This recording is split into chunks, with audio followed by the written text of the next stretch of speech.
السلام علیکم ورحمۃ اللہ وبرکاتہ۔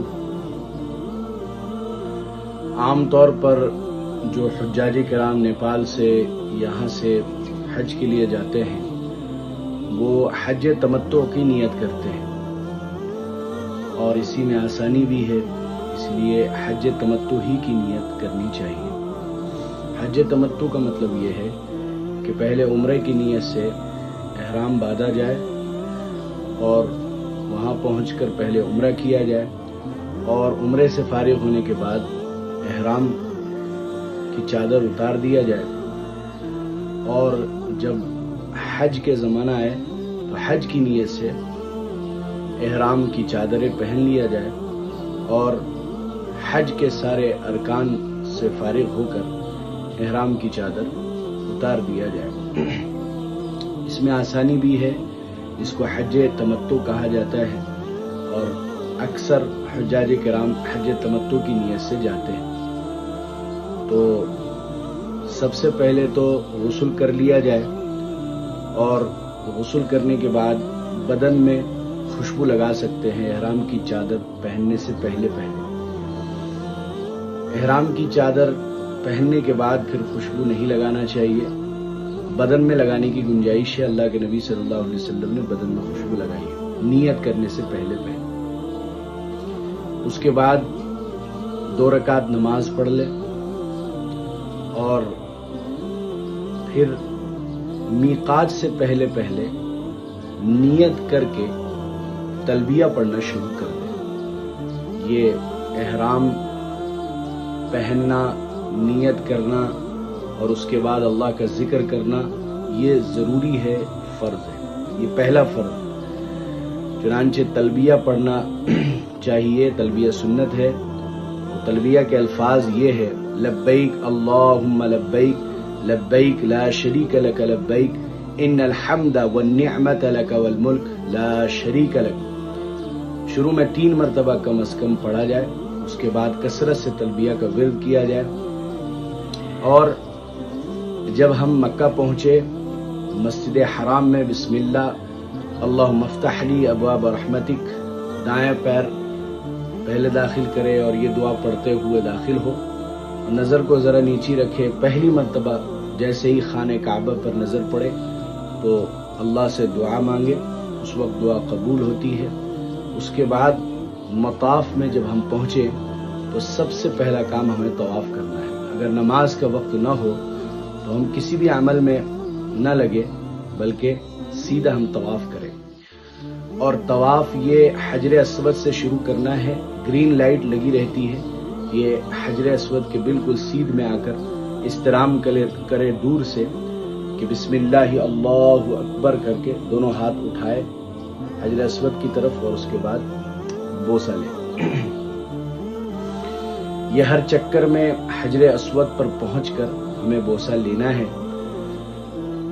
یہ ہمارے نبی صلی اللہ علیہ وسلم کی سنت ہے، اور حضور اقدس صلی اللہ علیہ وسلم ہر چکر میں حجر اسود کا بوسہ لیتے تھے، لہذا ہمیں بھی ہر چکر میں حجر اسود کا بوسہ لینا ہے۔ اب سامنے جا کر قریب سے بوسہ لینا ذرا دشوار ہوتا ہے، بھیڑ بھاڑ بھی بہت زیادہ ہوتی ہے، اور وہاں خوشبو بھی لگی رہتی ہے، اس لیے بہتر ہے کہ ہم دور سے استلام ہی کریں۔ اور طواف کا ہم 7 چکر لگائیں گے، اور 7ویں چکر کے بعد بھی ایک مرتبہ اور بوسہ لیں گے، تو کل 8 بوسہ لینا ہو جائے گا۔ طواف جیسے ہی ہم شروع کریں گے تو اپنا دائیں کندھا کو کھول لیں گے، اس سے پہلے ہم دائیں کندھے کو نہیں کھولیں گے۔ طواف کرنے سے پہلے اپنے دائیں کندھے کو کھول لیں مرد حضرات، نیچے سے دائیں ہاتھ کے کندھے کے نیچے سے چادر کو لا کر بائیں کندھے پر رکھ دیں۔ یہ 7 چکروں میں ہم استوا کریں گے، دائیں کندھے کو کھولیں گے، اور شروع کے 3 چکروں میں رمل کرنا بھی سنت ہے۔ رمل کہتے ذرا اکڑ کے چلنا، ذرا اچھل کے چلنا، یہ رمل کہلاتا ہے، یہ شروع کی 3 چکروں میں۔ اس کے بعد جب ہم طواف مکمل کر لیں تو مقام ابراہیم کے پاس آ کر 2 رکعت نماز واجب پڑھنا ہے۔ یہ 2 رکعت نماز واجب ہے۔ یاد رکھیں کہ طواف بغیر وضو کے درست نہیں ہے، وضو شرط ہے، اور اس کے بعد 2 رکعت پڑھنا یہ بھی واجب ہے۔ طواف کے وقت ہمیں پڑھنا کیا ہے؟ زیادہ سے زیادہ تیسرے کلمے کا ورد کریں، سبحان اللہ والحمد للہ ولا الہ الا اللہ واللہ اکبر، یہ زیادہ سے زیادہ ہم ورد کریں، اور اس کے علاوہ دیگر جو الفاظ ہیں، دعائیں ہیں، وہ بھی ہم پڑھ سکتے ہیں۔ اور آخری کونے میں یعنی رکن یمانی سے لے کر حجر اسود پر ہم ربنا آتنا فی الدنیا حسنہ وفی الآخرۃ حسنہ وقنا عذاب النار، یہ دعا ہم پڑھیں۔ اس کے بعد 2 رکعت نماز مقام ابراہیم کے پاس پڑھ کر، اچھا ضروری نہیں ہے کہ وہیں پڑھے، اگر جگہ ملے تو وہاں پڑھ لے، اگر جگہ نہیں ملے تو دوسری طرف بھی ہم پڑھ سکتے، بہرحال 2 رکعت واجب ہے۔ اس کے بعد ہم اللہ سے دعا مانگے، وہاں دعا قبول ہوتی ہے۔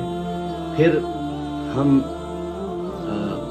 زمزم کا پانی پیے، اس وقت بھی دعا قبول ہوتی ہے، کھڑے ہو کر قبلہ رخ ہو کر اللہم انی اسألک علما نافعا وعملا متقبلا ورزقا حلالا طیبا واسعا وشفاء من کل داء، یہ دعا پڑھتے ہوئے زمزم کا پانی پیے۔ اور اس کے بعد جیسے ہی ہم مطاف کو چھوڑ کر صفا مروہ کی سعی کے لیے جانے لگے تو ایک بار اور حجر اسود کا بوسہ لینا یہ مستحب ہے، تو کل 9 مرتبہ بوسہ لینا ہو گیا۔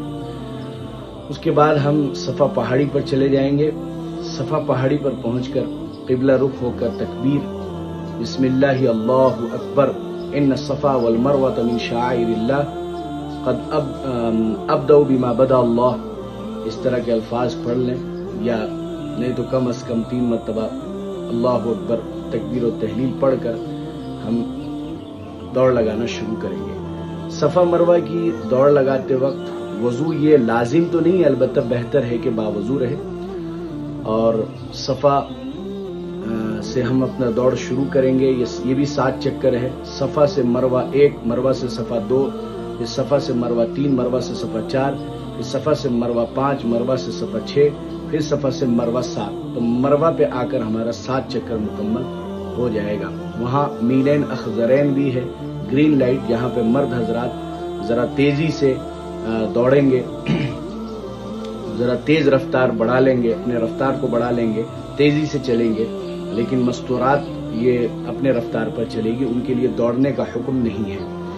تو یہ کل 7 چکر ہو گئے صفا مروہ کے۔ اس کے بعد اب ہمیں مرد حضرات حلق کرا لے، اپنے بال کو پورا چھیل لے تو افضل ہے، نہیں تو کم از کم قصر بھی کر سکتے ہیں، یعنی بال کے سر کے 1/4 حصے کے 1 پوروے کے برابر، اتنا 1 پوروے کے برابر اپنے بال کو کاٹ لیں گے، قصر ہو جائے گا، اس سے عمرہ مکمل ہو جاتا ہے۔ پھر احرام کی چادر ہم اتار سکتے ہیں۔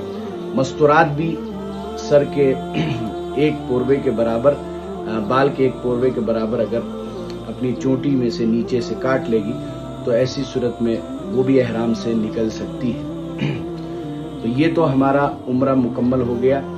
اب حج کے دن آنے سے پہلے تک ہم وہاں جتنے چاہے جا کے طواف کریں، جتنے چاہے عمرے کریں۔ عمرہ کرنا ہے اگر درمیان میں مزید، تو اس کے لیے قریب کا جو حدود حرم ہے وہ ہے مسجد عائشہ، وہاں پہنچ کر ہم احرام کی چادر پہن کر نیت کرتے ہوئے وہاں سے عمرے کے لیے آئیں گے۔ تو یہ ہمارا مکمل عمرہ ہو گیا۔ اس طریقے سے ہم درمیان میں جتنا چاہے عمرہ کر سکتے ہیں۔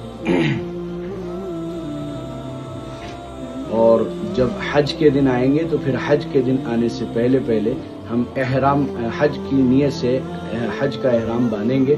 اس کی ترتیب انشاءاللہ تعالی اگلی ویڈیو میں بتائیں گے۔